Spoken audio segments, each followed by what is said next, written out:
చట్టం అయితే తలసాని శ్రీనివాస్ యాదవ్ గారికి వర్తిస్తుందో ఆ చట్టం రేవంత్ రెడ్డి గారికి ఎందుకు వర్తించదండి? ఒకసారి కాదు, 2 సార్లు కాదు, 3 సార్లు కాదు, నోరిప్పితే పరిపాలన చేయవయ్యా అని చెప్పని ముఖ్యమంత్రి కుర్చీలో కూర్చోబెడితే నోరిప్పితే కేసీఆర్ గారి పైన దూషణ, నోరిప్పితే బీఆర్ఎస్ పార్టీ పైన దూషణ. ఇవాళ పరాకాష్ఠగా బీఆర్ఎస్ పార్టీ జెండా దిమ్మల్నే తెలుగుదేశం పార్టీ వాళ్ళను కూల్చమని చెప్పడం ఎంతవరకు న్యాయం?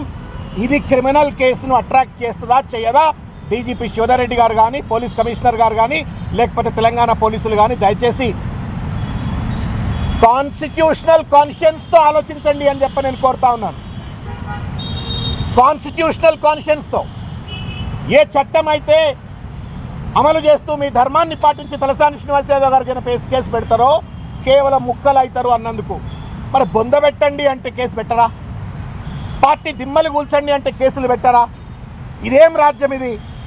అంబేద్కర్ రాజ్యాంగం అమల్లో ఉంటుందా, లేకపోతే అనుముల రాజ్యాంగం అమల్లో ఉంటుందా? దయచేసి పోలీసులు కూడా ఆలోచించాలా, తెలంగాణ సమాజం కూడా ఆలోచించాలని చెప్పి నేను కోరుతా ఉన్నాను. ఇకపోతే ఒక ముఖ్యమైన విషయం మిత్రులారా, ఇవాళ అధికార మదంతో కన్ను మిన్ను కానకుండా దుర్భాషనే అధికారిక భాషకంగా, బూతు భాషనే సాధికారిక భాష అయిపోయింది, రాజ్యాంగ భాష అయిపోయింది. రేవంత్ రెడ్డి గారికి ఇష్టం వచ్చినట్టు మాట్లాడుతూ ఉన్నారు. నేను అడుగుతా ఉన్నాను రేవంత్ రెడ్డి గారిని, అసలు తెలుగుదేశం పార్టీ మీద నీకు ప్రేమ ఏందండి?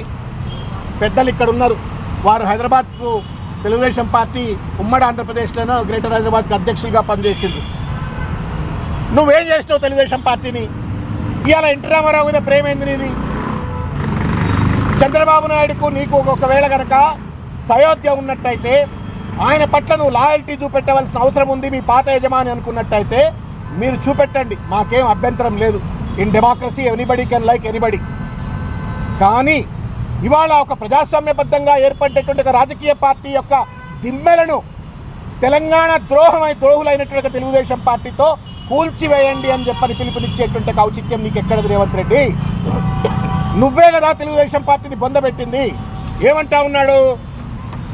తెలంగాణ రాష్ట్రంలో తెలుగుదేశం ఉండొద్దని కక్షగట్టి ఆ పార్టీ నాయకత్వాన్ని దెబ్బతీసిన చంద్రశేఖరరావును, బీఆర్ఎస్ను సమూలంగా 100 మీటర్ల గోతి తీసి పాతి పెట్టినప్పుడే బీఆర్ఎస్ వాళ్ళు అప్పుడే తారక రామారావు గారికి నిజమైన నివాళి అంటున్నారు. రేవంత్ రెడ్డి, నువ్వు పిల్లి కళ్ళు మూసుకొని పాలు తాగి ఎవరికి అర్థం కాదనుకోవచ్చు, కానీ ప్రజలకు విఘ్నత ఉంది, చైతన్యం ఉంది. తెలుగుదేశం పార్టీని తెలంగాణలో బొందబెట్టిందే నువ్వు రేవంత్ రెడ్డి.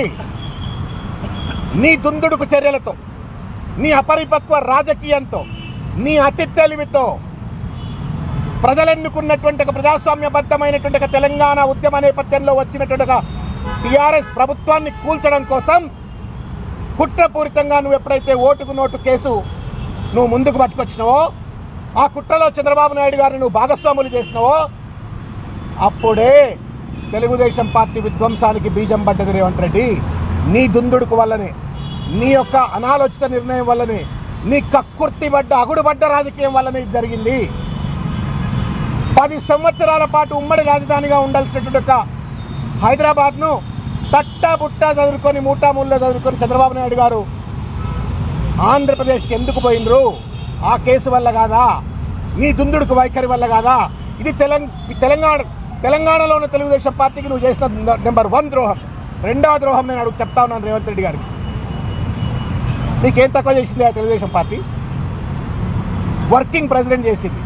చంద్రబాబు నాయుడు గారు ఉమ్మడి ఆంధ్రప్రదేశ్లో అసెంబ్లీ జరిగితే పక్కన కూర్చోబెట్టుకుంటుండే, పిలిచి ప్రతిసారి సమావేశాల్లో పక్కన కూర్చోబెట్టుకుంటుండే. కొనసాగింపుగా తెలంగాణ వచ్చిన తర్వాత కార్యనిర్వాహక అధ్యక్షుడు అని చెప్పని వర్కింగ్ ప్రెసిడెంట్ చేసిండు. ఆర్థికంగా, సామాజికంగా అన్ని రకాలుగా ఎదగడానికి వనరులు కల్పించి పార్టీ నీకు తోడ్పడ్డది, వర్కింగ్ ప్రెసిడెంట్ చేసింది. ఎన్టీఆర్ ట్రస్ట్ భవన్ నీకు చెప్పింది. నువ్వేం చేసినావు? తెలుగుదేశం పార్టీని లాతుకొట్టినావు, ఎన్టీఆర్ భవన్ లాతుకొట్టినావు. అక్కడ ఉన్న కార్యకర్తల మనోభావాలను వంచిస్తూ చంద్రబాబు నాయుడుని లాతకొడుతూ నువ్వు ఆ రోజు కాంగ్రెస్ పార్టీలోకి వచ్చినావు నీ స్వార్థం కోసం. నువ్వా తెలుగుదేశం పార్టీకి అన్యాయం చేసింది? లేదు, బీఆర్ఎస్ పార్టీ ఇక్కడ నాయకత్వం తెలుగుదేశం ఉండొద్దని చెప్పని కుట్రలు చేసిందా? దయచేసి చెప్పు. నీ కుట్ర వల్ల, నీ కుతంత్రం వల్ల, నీ చిల్లర రాజకీయం